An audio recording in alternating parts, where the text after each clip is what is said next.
Le Seigneur soit avec vous.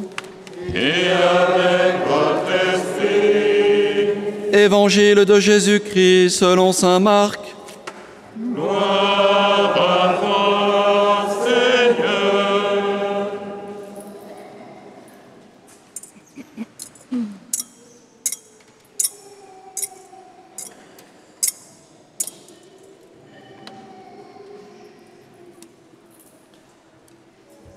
En ce temps-là, Jean, l'un des 12, disait à Jésus: « Maître, nous avons vu quelqu'un expulser les démons en ton nom.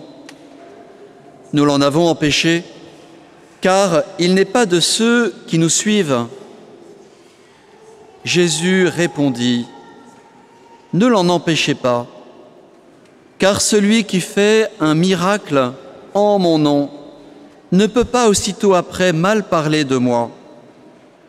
Celui qui n'est pas contre nous est pour nous. Celui qui vous donnera un verre d'eau au nom de votre appartenance au Christ, Amen, je vous le dis, il ne restera pas sans récompense. Celui qui est un scandale, une occasion de chute, pour un seul de ces petits qui croient en moi, mieux vaudrait pour lui qu'on lui attache au cou une de ces meules que tournent les ânes et qu'on le jette à la mer. Si ta main est pour toi une occasion de chute, coupe-la. Mieux vaut pour toi entrer manchot dans la vie éternelle que de t'en aller dans la géhenne avec tes deux mains, là où le feu ne s'éteint pas. Si ton pied est pour toi une occasion de chute, coupe-le. Mieux vaut pour toi entrer estropié dans la vie éternelle que de t'en aller dans la géhenne avec tes deux pieds.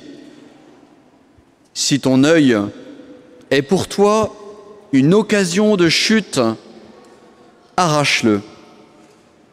Mieux vaut pour toi entrer borgne dans le royaume de Dieu que de t'en aller dans la géhenne avec tes deux yeux, là où le ver ne meurt pas et où le feu ne s'éteint pas. Acclamons la parole de Dieu. Louange à toi, Seigneur Jésus.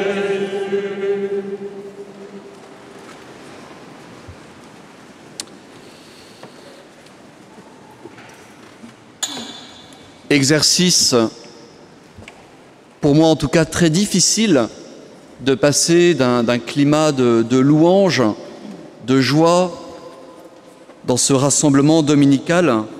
Et nous sommes habités par la joie de Dieu. Difficile de passer de cette joie à cet avertissement qui est un des plus sévères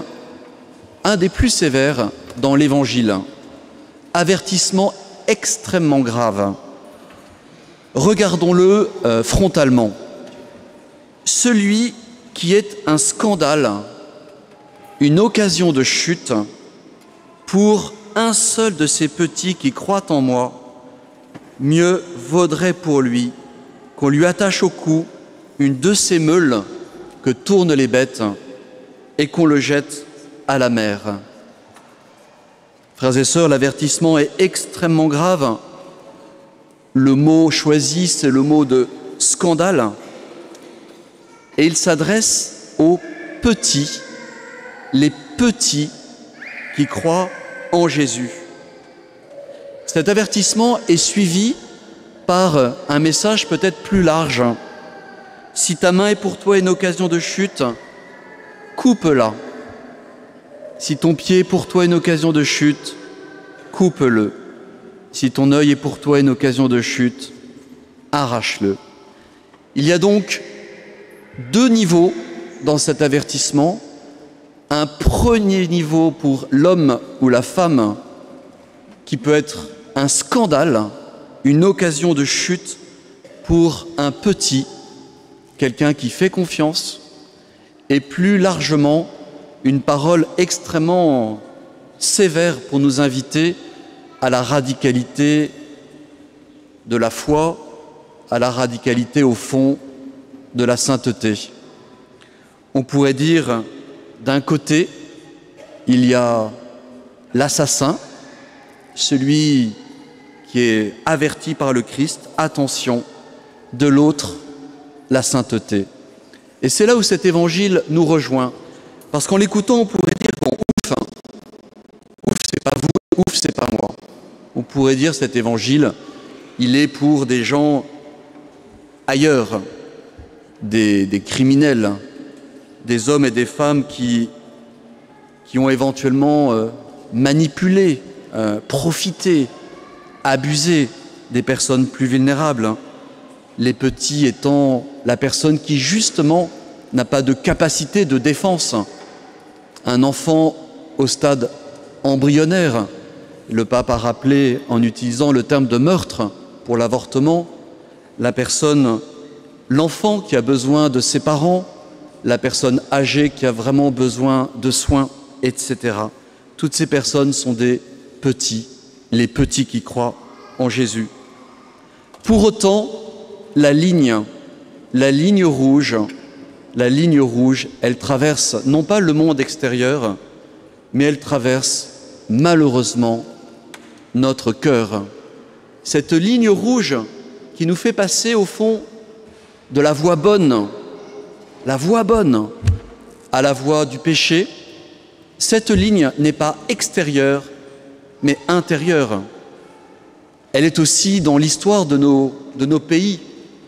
Un pays comme la France, au XVIIIe siècle, qui était un exemple de culture, de raffinement, de monde artistique. Le XVIIIe siècle s'est terminé par un génocide vendéen avec 150 000 morts. Nous voyons que cette ligne rouge, cette bascule de la beauté au mal, guette aussi nos États, nos sociétés. J'ai eu, je crois, vraiment la joie de rencontrer une personne qui avait été déportée dans le dernier train qui partait de Paris pour Auschwitz. Elle avait 18 ans en 1944 et je suis allé la voir à Paris et je lui ai posé une question. Je lui ai dit, mais vous avez fait l'objet d'une sélection entre ceux qui partaient à la chambre à gaz et ceux qui restaient vivants. Et je lui ai demandé quel visage avaient ces personnes qui organisaient l'assassinat. Et elle m'a répondu, oui, je me souviens, leur visage était ordinaire. C'était des gens ordinaires. Et Hannah Arendt, lors du procès de Eichmann, a parlé de la banalité du mal. Frères et sœurs, la ligne rouge, malheureusement, elle est imperceptible et nous pouvons basculer, peut-être, dans l'un comme dans l'autre. Alors évidemment, l'enjeu pour nous, c'est comment, chacun avec notre responsabilité, notre vie qui est entre nos mains, comment éviter cette bascule, comment garder le cap de la vie bonne, belle, de charité, la vie sainte, comment ne pas devenir non pas un saint, mais, entre guillemets, un assassin. Permettez-moi de glisser quelques pistes. Pour éviter cette bascule, le franchissement de cette ligne rouge, il y a la garde, se garder les uns les autres, se garder les uns les autres, comme dans une famille, se garder, pouvoir se dire attention, reviens vite avant que cela ne soit trop tard, tu prends une mauvaise piste. Se garder, ne pas se provoquer. Nous sommes frères et sœurs dans le Christ et malheureusement, la provocation peut déclencher la bascule. La provocation, c'est étaler un niveau de fortune, étaler une réussite professionnelle, étaler plein de choses qui peuvent éveiller l'envie, la jalousie, la comparaison et peut-être ultimement le meurtre. Peut-être que vous avez fait l'expérience, moi je l'ai faite, d'être tellement bousculé ou par quelqu'un de presque avoir envie de le frapper, voire plus. Et donc la bascule est toujours possible. Gardons-nous entre nous, gardons-nous de nous provoquer et gardons-nous plutôt les uns les autres. La première lettre que nous avons entendue est extrêmement précieuse.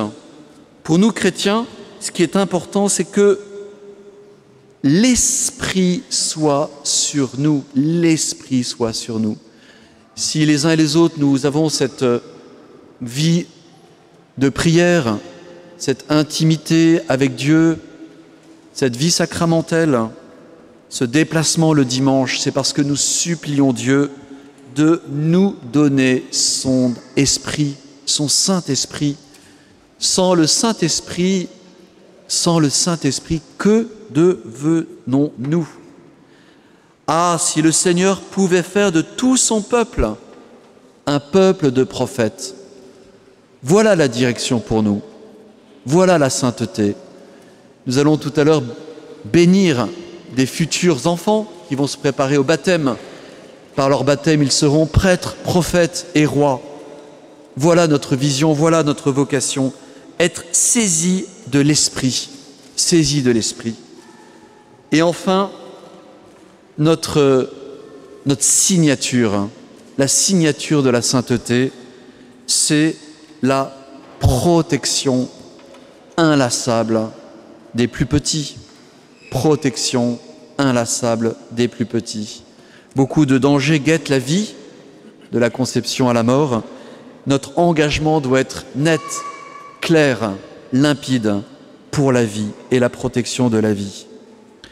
Ainsi, si nous prenons vraiment au sérieux cet avertissement, nous pourrons choisir, sans cesse rechoisir cette voie qui est la voie du Christ, la voie de la sainteté, la voie de la vie éternelle, et rester donc à l'écart de toute bascule possible.